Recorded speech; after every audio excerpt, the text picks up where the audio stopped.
Менің есімім Нигора, мен Нұрсұлтанның мамасы боламын. Нұрсұлтанның температурасы апрельден бері қарата түспей жатқан.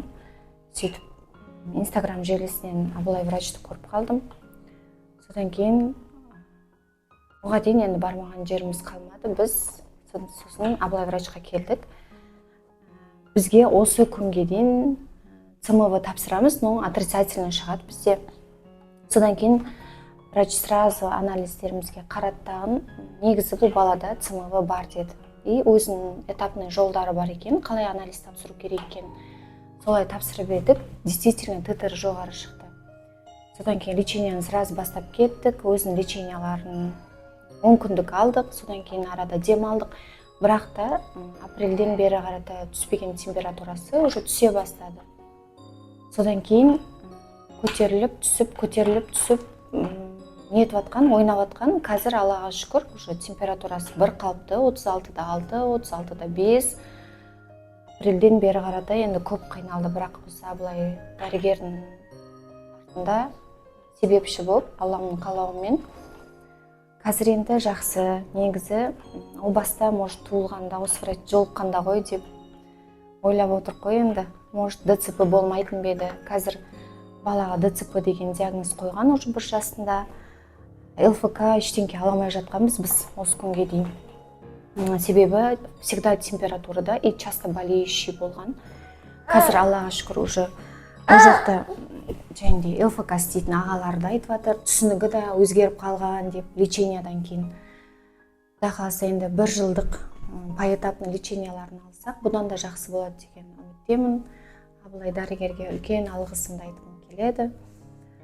Отойды қарап, тексіріп, не болса әйтеуір телефонмен звондаймыз, хабарласамыз, келемасақ, бәріне жауабын береді.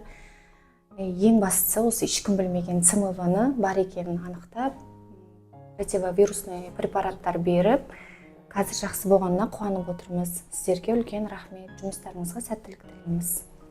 Нұрсұлтан. Салмақ қосты еще. Я еще салмақ қосты. Біз неше жыл, даже 1 жастан бері қарата 10 килограмм едік. Жақында өлшеткенде, осы лечение алмай жатып 10 килограмм 500 шыққанбыз. Бүгін мына 100 грамм жетпей жатыр 12 килограммға. Это уже үлкен. Өз баста енді айтқан кезде сендік, но бәрібір екі ойлы болып тұрасың. Абылай дәрігер айтқан кезде улучшение болады миында да, Құдай қаласа деп айтқан кезде, я деп ойланып неткенбіз. Қазір уже сөзіміз түсінеді, былай қарағанда. Салмақ қосып көтергенде ауырлау болып тұр, сразу байқадық қой, қазірге өлтеп жатырық, соған өзіме байқалды, что положительный жаққа бала өзгергенін кәдімгідей байқалады. Сол. Сіздерге де рахмет үлкен. Осы айтқан пікіріңіз, осы емге қатысты күмәнді болып жүрген, ойланып жүрген, таппай жүрген, білмей жүрген аналарға көмек болады ғой бұйырса. Біз осы күнге дейін судорога бермеген, апрельден бері қарата бала кәдімгідей қиналып, температурасы вообще түспей тұғын. Даже режиммен өлшеп отқанында да бір күнде 5-6 рет 37-5, 38-ге дейін көтеріліп кететін еді. Қазір енді уже жаймендеп 1 рет өлшеп жатырық, соның өзіне 36-6, бала уже температура 37-тен жоғары болса, каприжниц етіп, сөйтіп нетіп жатыр еді. Сосын правильный питание бізге калорияны жазып берген Абылай дәрігер.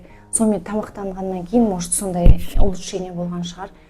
Үлкен дәретін 2-3 күнде бір келетін еді, қиналып. Қазір Аллаға шүкір, үлкен дәреті де уже нормада. Калориясы да енді правильный питаниедан кейін жақсы деп ойлаймын.